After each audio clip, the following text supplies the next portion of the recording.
ملعب الرباط والملعب الأولمبي إلى جانبه، بين الصورة عبر المواقع والواقع.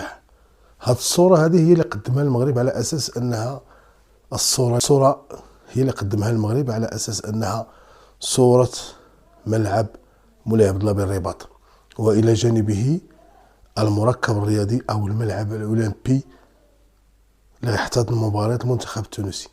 هذه الصورة في الواقع، وهذه نشرناها عبر المواقع. اليوم سنتحدث إلى ما وصل إليه ملعب الرباط على أرض الواقع، وكيف لشركات مغربية بسواعد مغربية بهندسة مغربية بتسيير مغربي أن يصل الملعب إلى هذا الحجم ولا إلى هذا المستوى من التطور بأياد مغربية. نتفضل بالبقاء رفقة هشام خضري عبر قناة هشام خضري أشكا نيوز. المغرب أولا ولا غالب إلى الله، عاش المغرب ولا عاش من خانه، يعلم الله كم يحبك يا وطني، يعلم الله كم مدافع عنك هذا الوطن. الحديث اليوم عن ملعب الرباط، الحديث اليوم عن مدينة الرباط، وعن العدد الهائل من الملاعب التي ستحتضن مباريات كأس إفريقيا. الحديث اليوم إلى ما وصل إليه الملعب الكبير، ملعب الأمير مولاي عبد الله، الذي تم هدمه وإعادة بنائه من جديد. نعلم كما يعلم الجميع أنه لما فاز المغرب بتنظيم كأس إفريقيا ضد مجموعة من الدول المنافسة هدم الملاعب، وكيف سخر البعض في العالم الآخر كيف لدولة تهدم ملاعبها أن تكون مستعدة لاحتضان كأس إفريقيا، وفي الأفق كأس العالم، وقبلها كأس إفريقيا للسيدات وكأس العالم الإي17. كل هذه الأحداث ستحتضنها مدينة الرباط. مدينة الرباط إذن وملعبها الكبير هو الذي سنتحدث عنه قليلا اليوم. في هذا الفيديو سنتطرق وستشاهدون إلى بعض الصور والفيديوهات من هنا وهنالك لنضعكم في الصورة الكاملة المكمولة. إخواني أخواتي، إذن في نظركم إلى أين وصل ملعب الرباط؟ في نظركم هل سيكتمل ملعب الرباط خلال شهر مارس القادم؟ لا نتحدث على أن ملعب الرباط سيكون مستعدا لاحتضان مباراة كأس إفريقيا للسيدات ومباريات أخرى كبرى قادمة في المواعيد المرتقبة خلال هذه السنة، لكن نتحدث عن الافتتاح خلال شهر مارس كما أكد عن ذلك فوزي القجع. الحديث اليوم عن الهيكل الخارجي. تشاهدون في هذا الفيديو إلى جانبي هنا أن الهيكل والشكل الخارجي مقارنة مع هذه الصورة قد بدأ في الظهور، بدأت الملامح تظهر وبدأت الأمور تتضح أكثر للعيان. بالمرور فوق الملعب يتضح أن الملعب بدأ يأخذ شكله النهائي وبدأ ينتهي. ستكون لكم مفاجأة في آخر الفيديو إن تفضلتم بالبقاء معنا، مفاجأة من ملعب الرباط. مقربة من المحطة الطرقية والطريق السيار وحديقة الحيوانات يتواجد ملعب الرباط، إلى جانبه مجموعة من القاعات المغطاة، وإلى جانبه نتحدث عن قرية متكاملة، قرية رياضية لاحتضان التظاهرات الكبرى في المستقبل، ولما لا الألعاب الأولمبية في الأفق. إخواني أخواتي، الجميل في كل هذه الأمور أن الملعب يبنى بسواعد مغربية.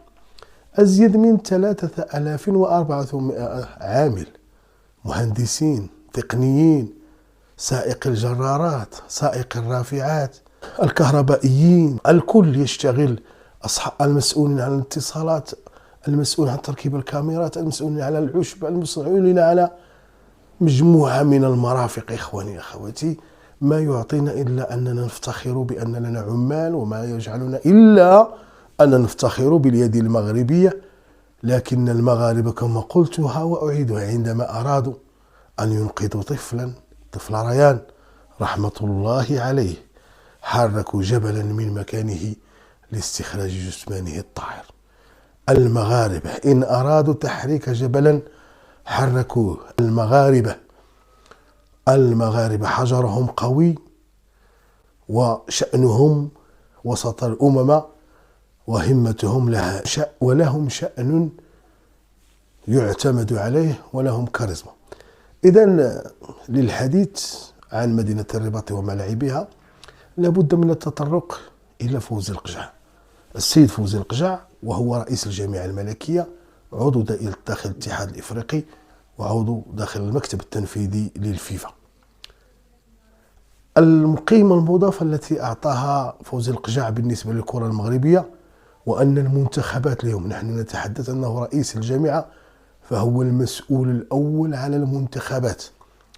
الحديث عن الأندية فرؤساؤها والعصبة الاحترافية والعصبة الجهوية هي المسؤولة عن الفرق داخل الأقسام، داخل البطولة الاحترافية، داخل القسم الثاني وخلال أقسام الهواة، رؤساء الأندية والعصبة الجهوية.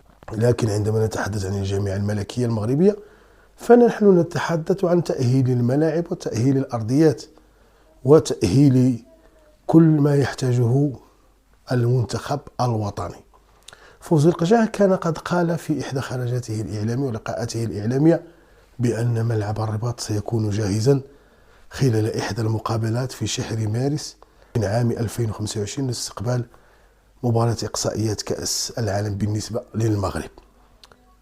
كانت زيارة أخيرة لفوزي القجع للاطلاع على ما وصل عليه المركب الرياضي محمد الخامس بمدينة الدار البيضاء، والذي اقترب كذلك هو من الانتهاء، وربما سيحتضن مباراة من مباريات النيجر والمنتخب الوطني، لأننا نعرف أن منتخب النيجر يستقبل فوق الأراضي المغربية وسيستقبل المنتخب المغربي، كما نعلم ويعلم الجميع بأن المنتخب ديال النيجر يتواجد بالمجموعة التي يتواجد بها المغرب إلى جانب تنزانيا وزامبيا والمغرب. أما المنتخب الكونغولي فقد تم توقيف وتجميد أنشطته من طرف الفيفا. إذن إخواني أخواتي، الفيديوهات والصور التي ستشاهدون معنا في آخر الفيديو هي من محيط ملعب الرباط.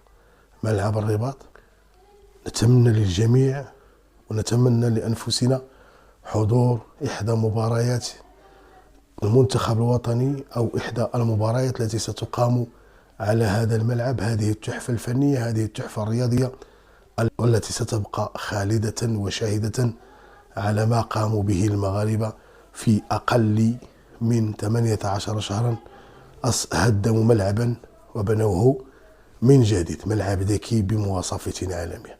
انتم إخواني أخواتي، المفاجأة اللي قلت لكم بأن ملعب الرباط سيفتتح أبوابه كما قال فوزي القجع خلال شهر مارس القادم. لكن ما تشاهدون معنا الآن في هذا الفيديو هي بداية رفع السقف لملعب الرباط. شاهدوا معي. إلى هنا يكون قد انتهى الفيديو ديالنا، نكونوا انتهينا. ما تنساش إعجاب، متابعة الحساب. المغرب أولا ولا غالب إلا الله. عشان المغرب ولا عشان من خان يعلم الله كمحبك وطني يعلم الله كمدافع عن هذا الوطن. وصلت حتى لهنا، إلى اللقاء.